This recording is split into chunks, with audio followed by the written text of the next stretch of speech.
It just hit me, and I heard the statistics that 26.5 million people have lost their jobs in 5 weeks. That's a lot of stress. That's a lot of trauma. That's a lot of shock. And I have a message for those people and for their family members, because when you lose your job, it's a jarring experience, especially when you didn't see it coming. You think about how we came into this year.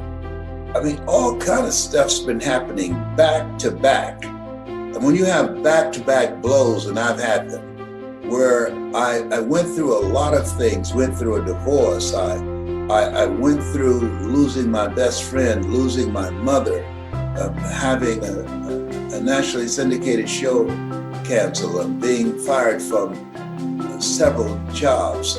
It was jarring. And I want to talk to you about what's the process? How do you come back from that? What is it you have to do? I want you to like this page and share it. Anybody you know they've lost their job and going through a tough time right now? Or someone that's just trying to figure out what in the world's going on? And I'm trying to figure that out, okay?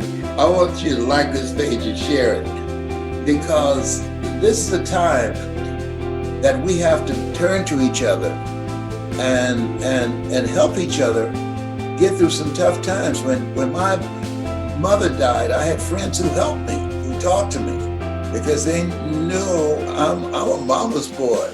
And it was tough. It was tough. I'd never seen anyone die before. And I was there. And I thought I'd lose my mind. It was very, very challenging, but I had the love and support of some very good friends. Tommy Cade, who, Dr. Tataglia, they called him Dr. T out of Toledo. I had some people who helped me go through that experience. It was not easy. It was very challenging. When you get blows back to back, there's a process. There's some things that you can do that can help you to clear your head.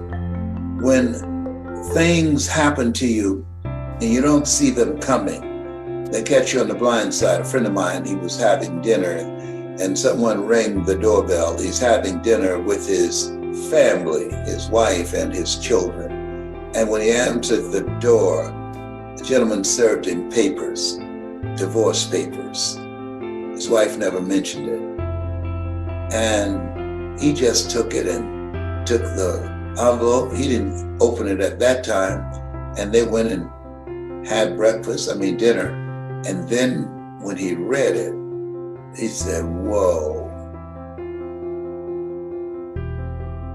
Why didn't you say something?" "I don't want to get in an argument." Get in an argument? When did you decide this? It's been coming a long time. I've been trying to talk to you, but you're very difficult to talk to. Your mind is someplace else. So I decided I can't do this anymore. I mean, he was stunned. He never saw it coming. It was like a punch in the gut. And so life is full of all kinds of things like that. And this place where we are, this is new territory. Everybody I talk to, they say, "Can you believe what's going on?" And to make the situation worse, it's the leadership, the mixed messages, the chaos, the confusion. And so whatever happens at the top, it trickles down and affects everybody.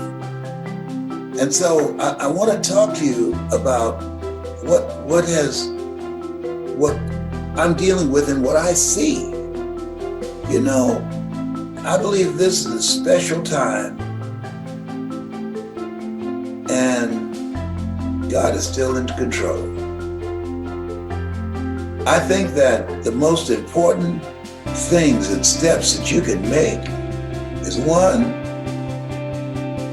take the time to pray, to meditate, to get still, to go within, to anchor yourself, to stabilize your mind and not to panic, and know we will get through this.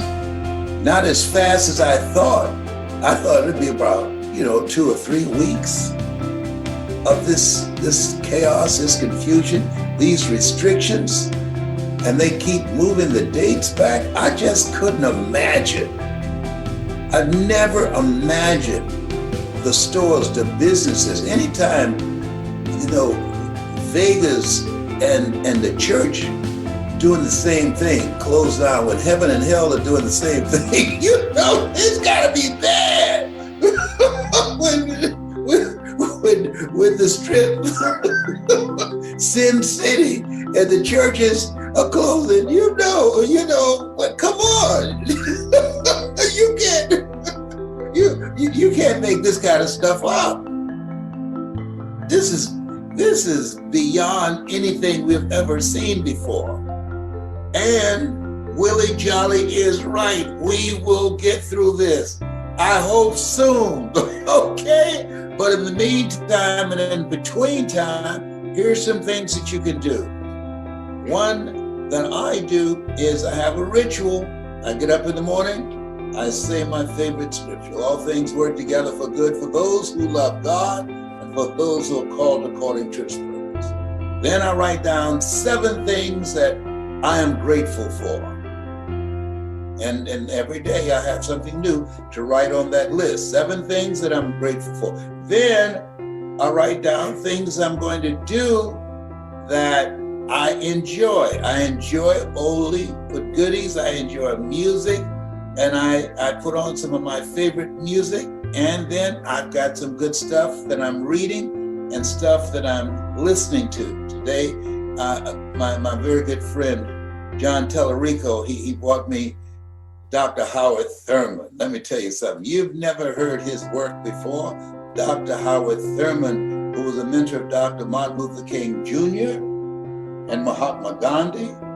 Let me tell you something. He was an incredible man, one of the most brilliant men to walk the planet. I think PBS did a special on him. And so he wrote this centering moment. Deep is the hunger, the voice of the genuine.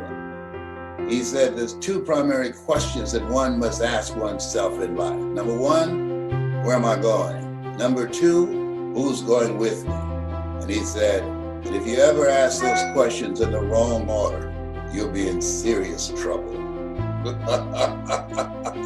Dr. Howard Thurman is a bad dude. Let the record show.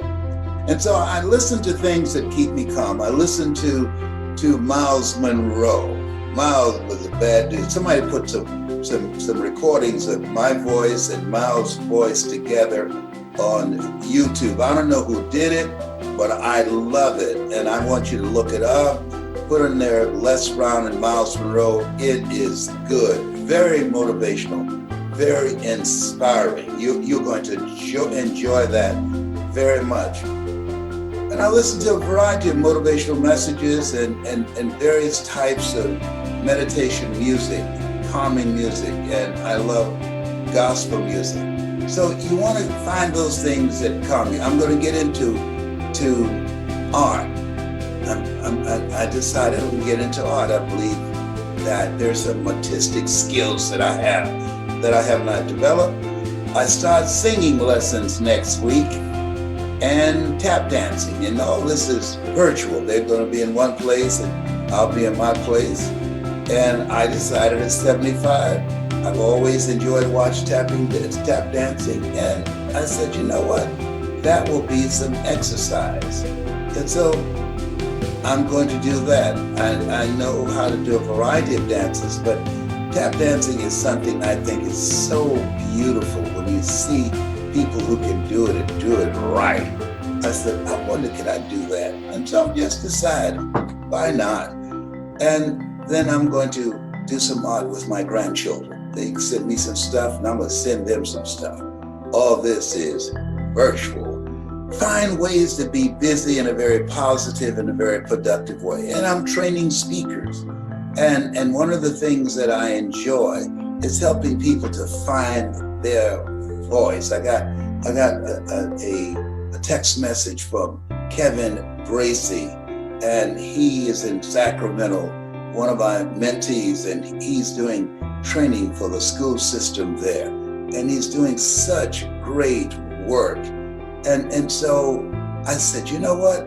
I'm going to do the Les Brown Speak Off. I'm gonna have all my speakers, people that I've influenced and people that I've trained directly, and we're gonna orchestrate something where we're gonna have a speak off. I think that'll be fun, like they had the kings and queens of comedy, you know? So there's something that will be challenging and give people a larger vision of themselves.